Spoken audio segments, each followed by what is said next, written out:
Hi,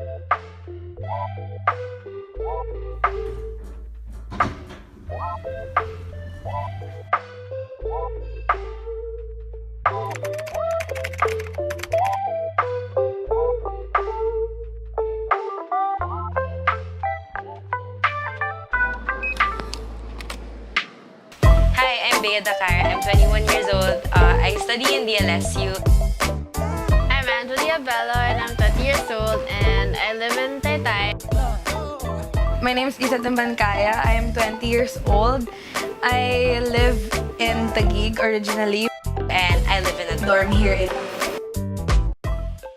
To live freely is a desire that may have crossed many teen minds, especially since it is an indication of adulthood. However, like what people say, it is never easy as it seems.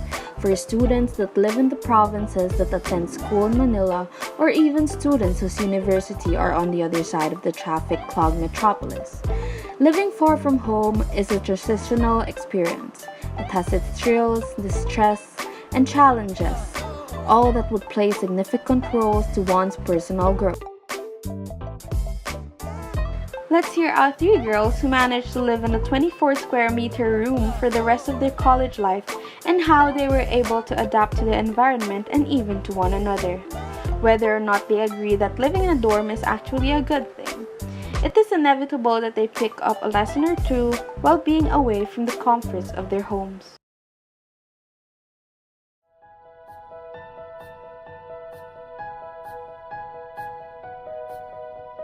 So the primary reason why I moved to a dorm is because I didn't really get along well with my ex-roommate.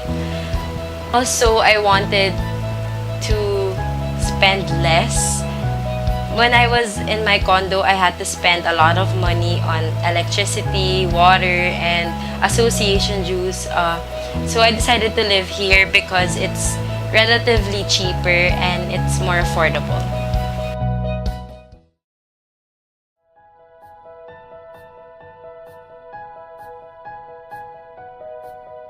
Kailangan mong masanay maging mag-isa kasi wala yung mom mo or yung parents mo to wala, you get to be independent talaga kasi parang it's always gonna be on you, on how you live and how you take care of yourself. Tapos kung may sakit ka, wala kang ibang madedepend on kundi sarili mo or yung roommates mo. Escaping from the utos dito, utos doon of parents, away dito, away doon with siblings and even neighbors who sing basang-basa sa ulan at the top of their lungs in karaoke. These are just a few of the advantages of living in a dorm. But how about conquering the feeling of being homesick, wanting to hug your parents when it gets tough, missing your mom's cooking? Moving out of your home and into a college dorm can be very daunting, but it would definitely mark a new chapter in your life.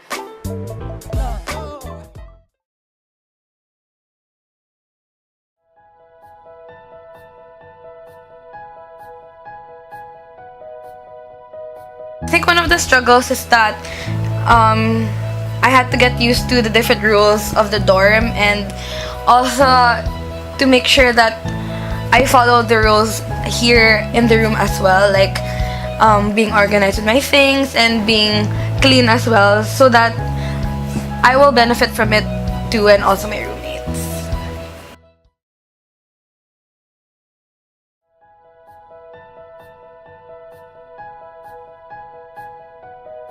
Okay, so disadvantage is number one, have to miss your lola or mom's cooking kasi puro fast food around. And then number two, of course, living with other people kasi sanay ka with yourself, with your own space, how you live, and then biglang kailangan mo mag-adjust with three different people na parang, just adjustments.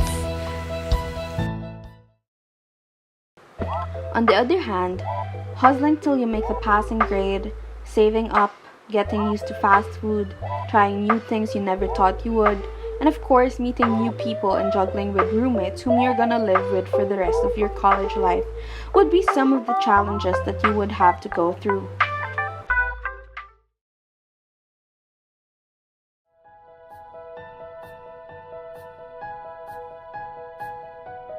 So the best things about living in a dorm are probably the people you live with. So even though it's kind of strict, it's okay because the people who you live with make it worthwhile. I think one of the favorite things that I love about living in the dorm is the company of my roommates and the time we get to spend together and enjoy new things and experiences together. The dormer's life might sound appealing, especially to individuals who in some cases want or need to escape from their folks and the stress the environment they are used to bring. However, it could also mean eating alone, doing your own chores and errands, or having nobody to converse with about how your day went and how school has drained all the energy out of you. Hi, I'm Gigi Borja. I'm 48 years old and a mother of two. My eldest is living in a dorm.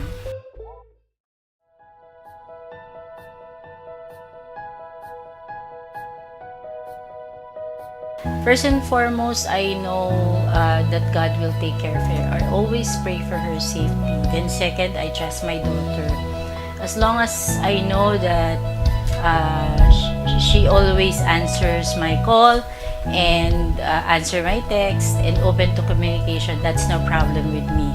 And lastly, I know that she's responsible with her actions.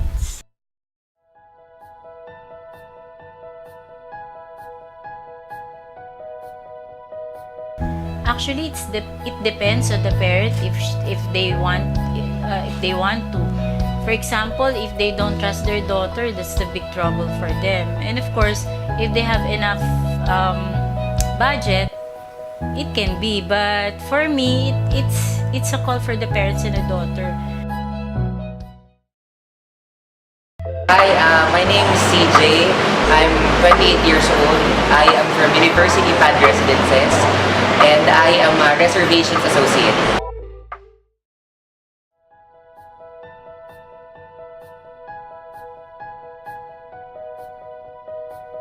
I've been working with UPAD for almost 4 years now, and what made me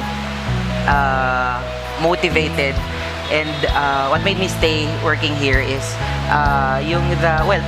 basically yung work environment at saka yung gaan ng trabaho at saka there is always something to look forward to dito sa ganitong line ng business, ganitong line ng nature ng business. Like for example, we're doing events, we're doing marketings.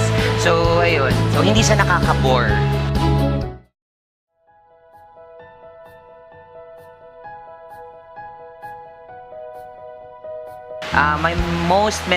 One of my most memorable experience here in UPAD is when I get the chance to handle a specific event. Specifically, that's the Christmas party. Kasi even if I'm just a reservation associate, yung management ng UPAD, hindi kanya, parang they want people here, working here in UPAD na to go, to think outside the box. Like, yung to live outside their comfort zones. Eh ako kasi medyo may creativity din ako. So ayun, isa yun sa mga memorable experiences ko.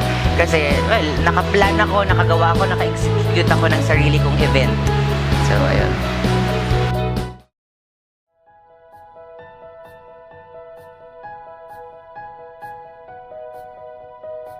For me, in my own opinion, siguro ang positive effect, isa sa mga positive effects na yung mga tenants who would live in a dormitory is they get a chance to get along well with others and with their roommates, which is, I think, wala yun sa different establishments. Just like, for example, a condominium. Kasi in a condominium, you tend to live alone or to live just with one roommate. Here kasi medyo matututo silang makisama, yung ganon. So, isa yon sa mga positive effect for them, I guess.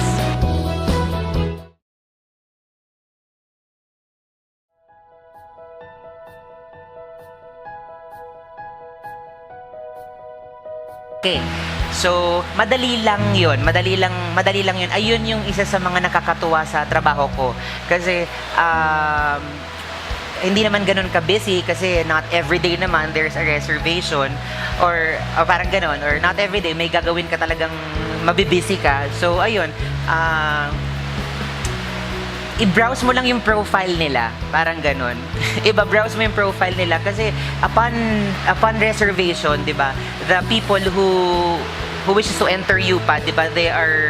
They are writing their own parang yung application forms, parang ganun. So, I also do the encoding of that in the system.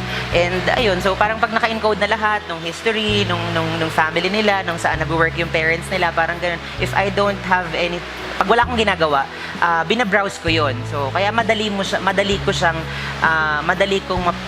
profiling sa akin. Madaling mailagay yung tamang tao sa tamang room with tamang roommates. Parang ganun. And so far, it works naman and I'm happy with it.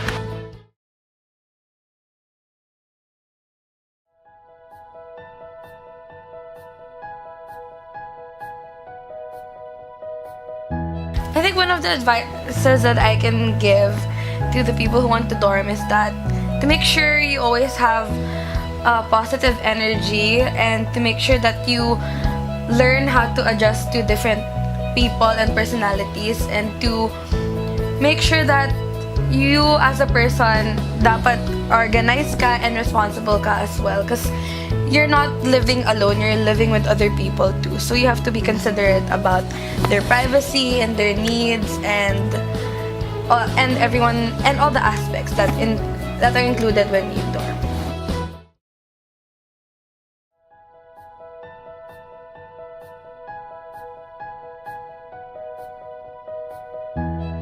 So what makes me wanna stay or like continuously stay here is the friendships that I've built with my roommates and the community, like the guards in the lobby and the people in the admin. They're really, really nice and really friendly. So all the warmth and friendship that I've gained here makes me want to stay here. Having a taste of freedom is truly challenging, but for these students, it definitely has worked. It paved a way for them to practice self-discipline, and they have learned to stand on their own.